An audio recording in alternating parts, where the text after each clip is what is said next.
What's up guys, Asian here again with a first of our build videos for the Dragonhold patch. Today we're going to be taking a look at Magicka DPS gear and generic build information. So this is a new format that I'm trying out, or I should say that I am using moving forward with each successive ESO patch now.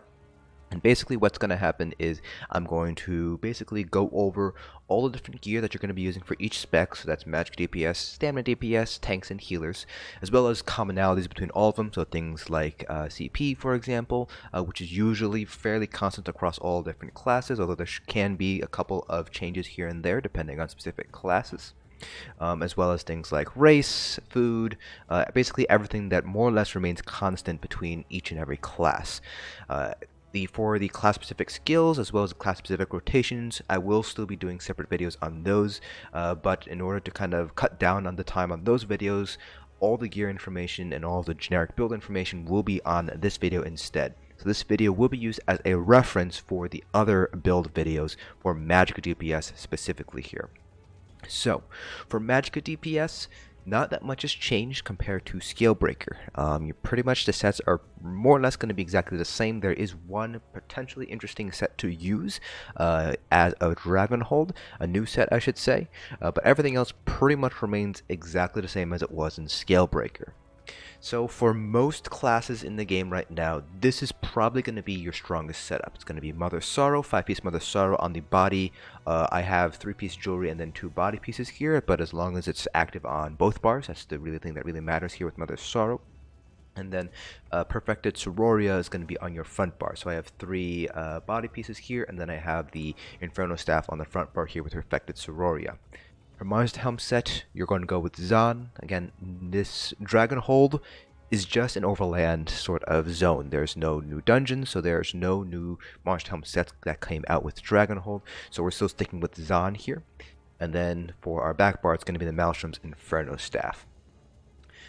So other things that are going to be consistent across all different builds, no matter what sets that you are running.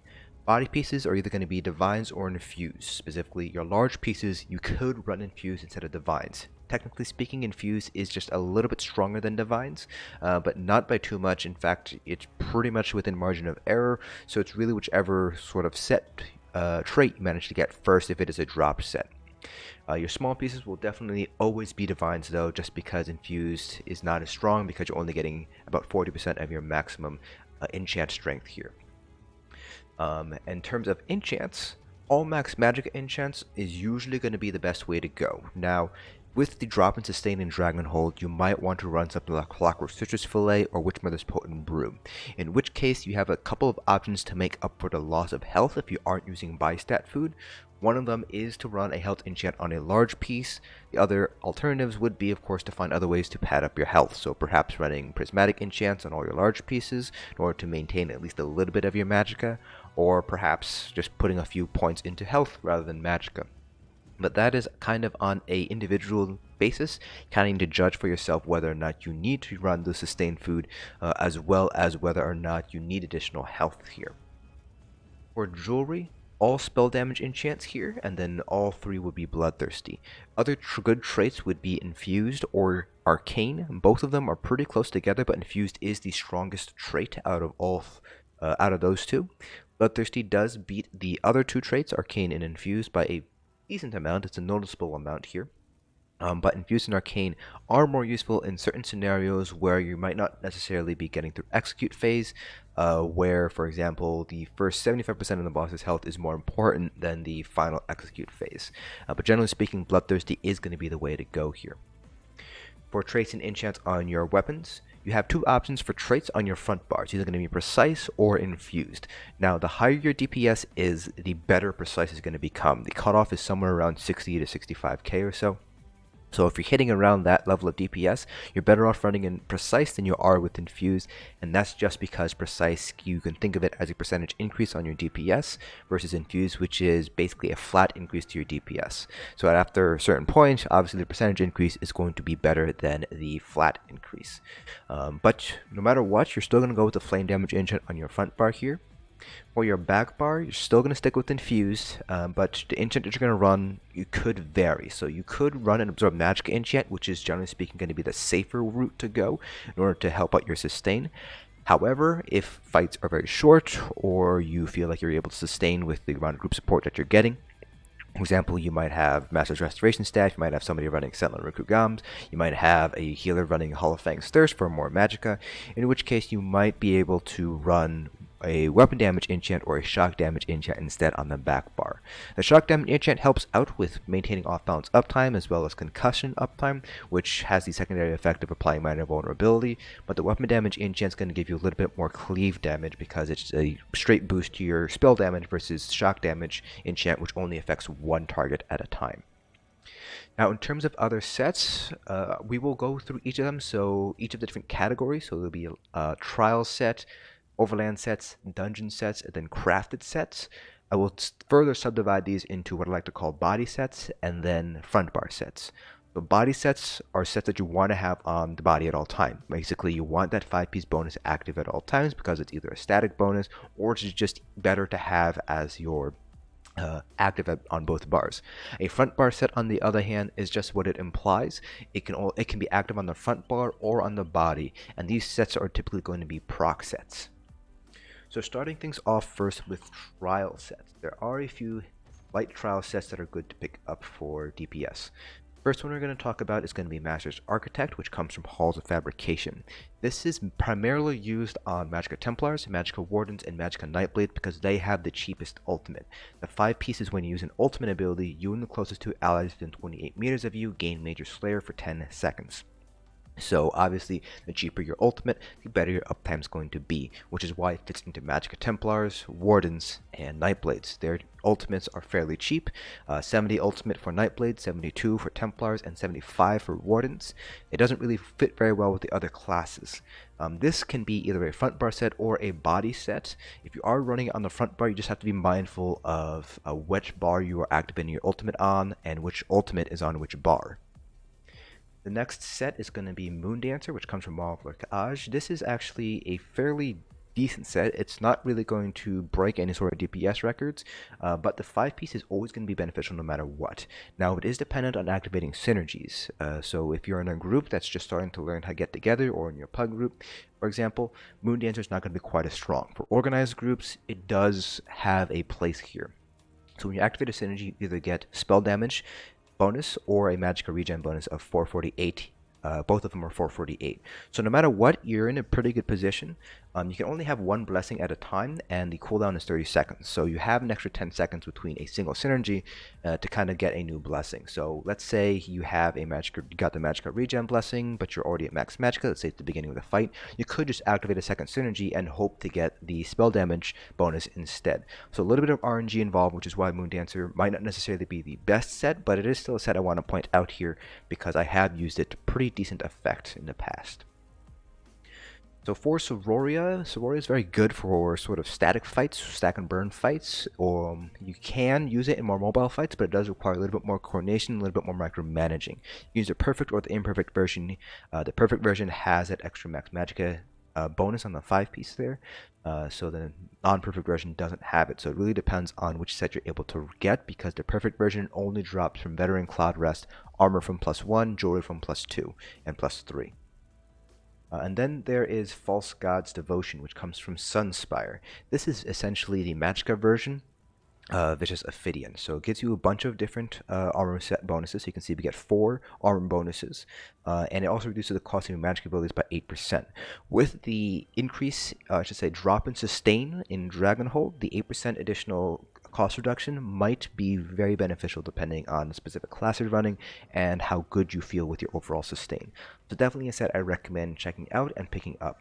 Much like Perfected Siroria, you get that max Magicka bonus on the 5-piece with the perfect version. The non-perfect version doesn't have that max Magicka bonus, but the cost reduction still remains the same across both versions here. So basically, I forgot to mention that going down the line here, Moondancer is a front bar set. We already talked about Siroria. It can be a front bar or a body set. It really depends, either or. A False God's Devotion ideally would be a body set because you do want to have that static bonus. Plus, if you are a front bar set, you're losing out on that spell crit, spell damage, and max Magicka when you're on your back bar, which is quite a big loss overall. Next, we're going to go over Overland set, and that does also include Cyrodiil sets. So for Overland sets, we already talked about Mother's Sorrow, which comes from Deshaan. You're going to want to wear this on the body because it's a static 5-piece boost to your spell crit. But in terms of other Overland sets, there's not really that many to talk about here.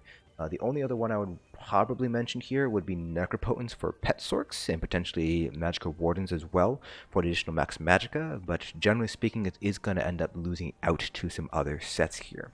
Still very useful nonetheless. Comes from Rivenspire, should be fairly cheap to get now, so if you do run a petsorc or a Magicka Warden running the Bear ultimate, Necropotence is not a terrible option to go for. The other set that is really similar to Necropotence would be Crafty Alfiq. This is basically a non-pet version of Necropotence, so the 5-piece is a little bit weaker.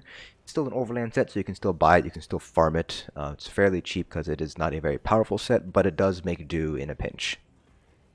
In terms of Cyrodiil sets, there is one Cyrodiil set that I want to mention here. That one is going to be, where is it? Spell Strategist. This is a rewards for the worthy, so you can only get this from rewards for the worthy that you get every 25,000 AP that you get, or you can just buy it off of guild traders. This is pretty much a bunch of spell damage, so when you deal damage to the light attack, you place a mark over your target for 5 seconds, granting you 500 spell damage against that marked target. This effect can occur every 4 seconds. So really powerful for single target DPS, but obviously for AoE fights, Spell Strategist is not going to be quite as strong. So this set in particular is a front bar or a body set. The other two sets that I mentioned earlier, Necropotence and Crafty Alfiq, because it's a static bonus, much like Mother's Sorrow, you're going to want to have it on the body so you're not missing that bonus on your back bar. Now for dungeon sets, there are a handful of dungeon sets that are pretty good to pick up. First one is going to be Burning Spellweave. So this is a tried and true classic. This comes from City of Ash, and this is a proc set, so you can wear this on the front bar or on the body. So whenever you deal damage with a flame damage ability, you have 50% chance to apply the burning status effect and increase your spell length by 525 for 8 seconds. This effect can occur once every 12 seconds. So you're never going to get 100% uptime. The most you're going to be able to get is going to be 66% uptime. So just kind of bear that in mind. This is still a very decent set here. It's very good to combine with if you have a lot of fire damage in your build. Generally speaking, on a non-Dragon Knight class, you should be able to hit around 58-60% uptime, depending on how well you're able to maintain all your dots. On a DK, it's actually quite easy to get up 65-66% uptime on this. The other set that I kind of want to point out here is, where is, oh, I missed it here. It's going to be Scathing Mage. This one's fairly interesting, and I'm only pointing it out because it can do well on some classes, but not all classes. The main classes that it will be doing very well on are those classes that are able to use Force Pulse. So a class like, for example, the Necromancer or the Nightblade, which has class spambles, not going to be quite as strong. So Scathing Mage is great for Force Pulse because Force Pulse has 3 individual hits, and each of those individual hits has a chance to proc Scathing Mage if it is a critical hit. So very niche use case here, but still fairly decent overall. Not going to be quite as consistent as other sets. So, for example, Burning Spellweave not going to be as consistent as Burning Spellweave, but still a pretty decent set here. This can be worn as a front bar set or a body set as well, just because it is a proc set. And finally, for some craftable sets here. So just going down the list here, the first one that is going to be pretty decent to hold on to is going to be Law of Julianus. Which actually got a hidden buff, I just noticed here, unless it's a little bit of a UI error here. But this is a crafted set, requires 6 traits to know how to craft it, and you need to have access to Hrothgar in order to craft it. It is a Hrothgar set, but because it's crafted, you can buy it off guild traders because it is tradable. Very staple set here, flat bonus, so very similar to Mother's Sorrow, Necropotence, Crafty Alfiq. This is strictly a body set, but really nice set to have here just because it's cheap, it's easy, and it is fairly strong with in this case, 300 spell damage, assuming that it's not some sort of tooltip error. Another good set is going to be Mechanical Acuity. This is another 6 trait crafted set, this time from Clockwork City.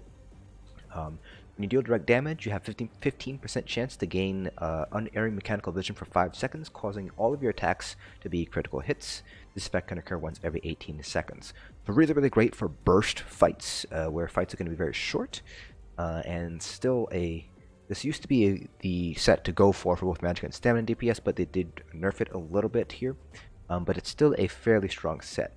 Now you are going to end up losing an armor bonus here because of 2 pieces weapon damage, which doesn't really help you out too much as a Magicka DPS, but it's still really strong, and you can wear this on the front bar as well because it is a proc.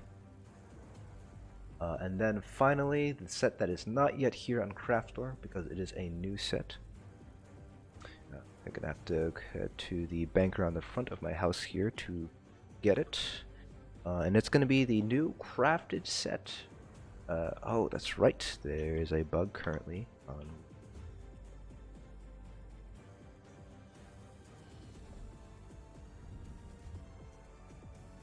Here we go. There is. So this set is known as. Oops, if I spell it right. New Moon Acolyte. So this is a 9-trait crafted set from Southern Elsewhere. So you will need to be a master crafter in order to craft this set, or you can buy it off from guild traders. This is probably the pinnacle of hybrid sets because each armor bonus is basically a hybrid. So you get the spell crit, you get the spell damage, and you get spell penetration, but you also get the stamina version, weapon crit, weapon damage, and physical penetration. The 5-piece adds 481 weapon and spell damage, but it also increases the cost of all your active abilities by 5%. So it does end up dropping your sustain even more. So it is a set that I would caution using. If you are a Breton, you might be able to run this set pretty decently well because you do get some additional sustain as well as cost reduction. You could also pair this set with False God's Devotion, for example. But ideally, you're going to want to have New Moon Acolyte as a body set, so False God's going to be one of those weird combinations where no matter what, you're going to have a bad set as a front bar set here, unless you decide to double bar one of the sets, in which case you'd be missing out on the Maelstrom set bonus, which is actually quite a strong buff overall. But this is one of the new sets in Dragonhold, which is worth potentially taking a look at.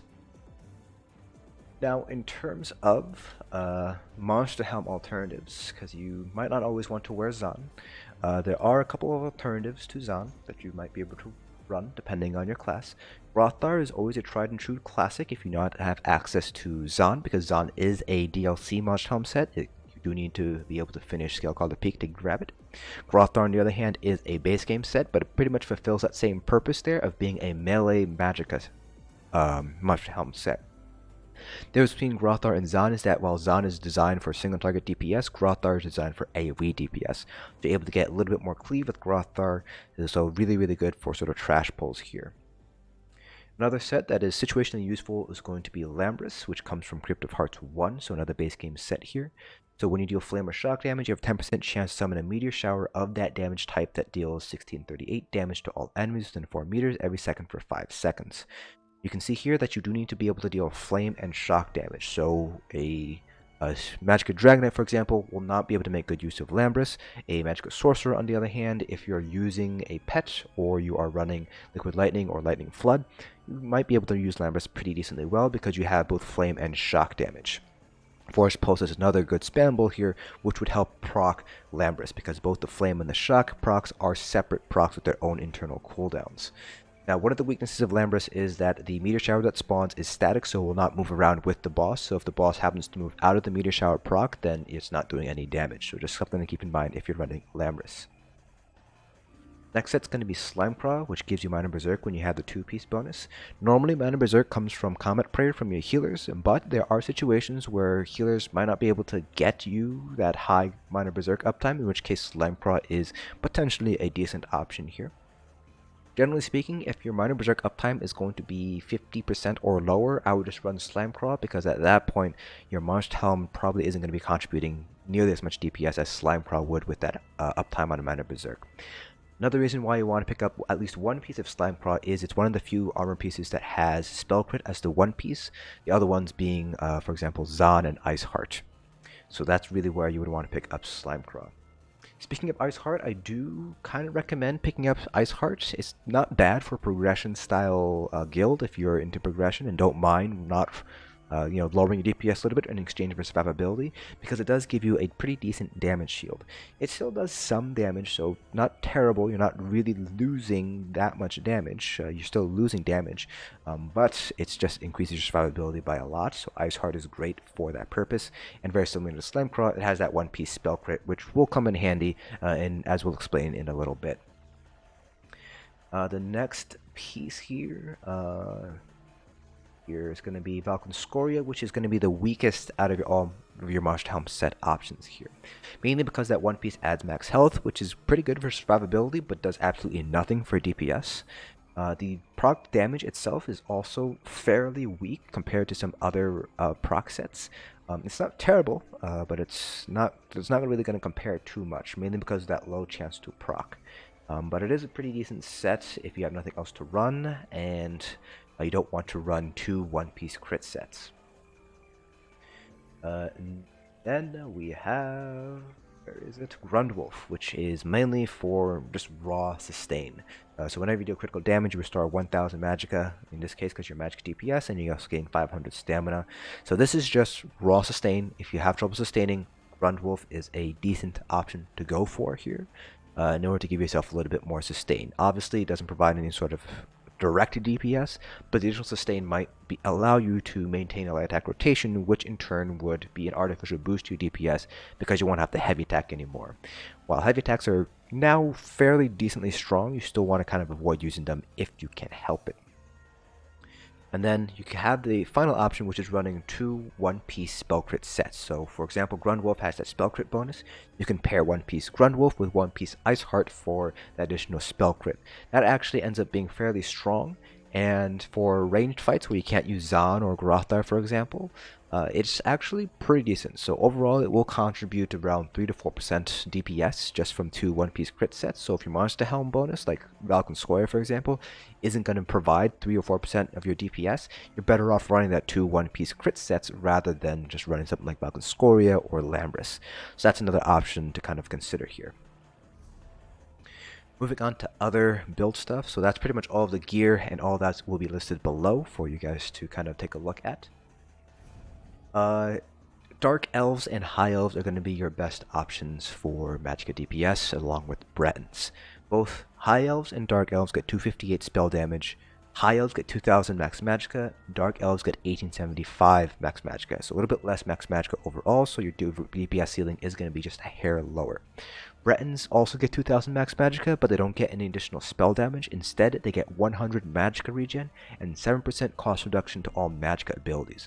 So you're basically trading off that spell damage for some additional regen instead, which might make a difference depending on the specific class and how you are able to sustain. You could also run Khajiits if you'd like, if you kind of want to fit sort of a jack-of-all-trades sort of position here, because Khajiits do get, across the board, they get 825 across all three resources. They get 85 Magicka and Stamina regen, 100 health regen, and 10% additional crit damage. So, decent all-arounder, but not really going to excel in Magicka DPS compared to something like a High Elf or a Dark Elf. For attribute points, all points are going into Magicka to maximize your DPS. You could shift some points into health if you want to get a little bit more health, a little bit more survivability. That's kind of up to you how you want to play around with that, but most people will be able to get away with all points into max health. General rule of thumb is to try to hit around 17k max health when you have evident amount of toughness up. That's to help survive any sort of AoE attacks or any unavoidable hits that might one-shot you. For Moondancer, the Shadow is going to be the strongest Moondancer of choice. You can also run with the Thief or the Apprentice, but the Shadow is going to be the strongest.